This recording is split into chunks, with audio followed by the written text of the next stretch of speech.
तर स्वागत आहे तुमचं लव्ह स्टोरी पार्ट 9 मध्ये आणि ते माझ्या पप्पाला काय बोलले मी तुम्हाला ते पुढे सांगते. ओके. तर मला काय वाटतं माहिती आहे का, दोघांनी पण शेवटपर्यंत सोबत राहिलं पाहिजे. किती पण संकट येऊ, काय पण होऊ दे, कोणीच माघार घेतली नाही पाहिजे. जर दोघं पण सोबत असले ना, तर ते काही पण करू शकतात.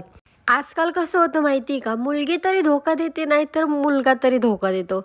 असं कोणीच कोणाला समजून घेत नाही. जर समजून घेतलं ना, नक्कीच तुमचं लग्नापर्यंत प्रेम जाणार म्हणजे जाणारच. तर पुढे काय झालं, ते बोलले, "ठीक आहे, तुम्ही काहीच नाही करणार आहे, तर मी सगळं खर्च वगैरे करतो. आमच्याकडेच लग्न ठेवूया, हळद पण आमच्याकडे ठेवूया, सगळं मी बघतोय काय असेल ते." आणि असं सगळं ठरलं. आणि माझे पप्पा काय बोलले, "माझ्या पोरीला पुढचं शिक्षणाचं काय मग? तिला तू शिकवणार आहेस का नाही?" ते बोलले, "ठीक आहे, तिला जे करायचं मी तिला ते शिकवणार पुढं. ती जे म्हणेल मी ते करणार आणि मला नर्सिंगला ॲडमिशन घ्यायचं होतं." तर मग ते बोलले, "ठीक आहे, मी तुझं ॲडमिशन करून देतो. मी तुझी फीज वगैरे सगळं मी करतो."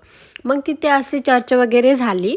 त्यानंतर अशी चर्चा वगैरे झाली. मग आम्ही सगळ्यांनी जेवण वगैरे केलं आणि मी त्यांच्याकडे बघून नुसते हसत होते. ते खूप भारी बसले होते आणि मला नुसतं हसायला येत होतं त्यांच्याकडे बघून. मग काही दिवसांनी आम्ही दोघे पण ॲडमिशन घ्यायला आलो नगरला आणि त्यांनी माझं नर्सिंगचं ॲडमिशन करून दिलं आणि काही दिवसांनी आम्ही लिव्हिंगमध्ये राहत होतो. ते कसं मी तुम्हाला ते पुढच्या व्हिडिओमध्ये सांगते. Okay, bye.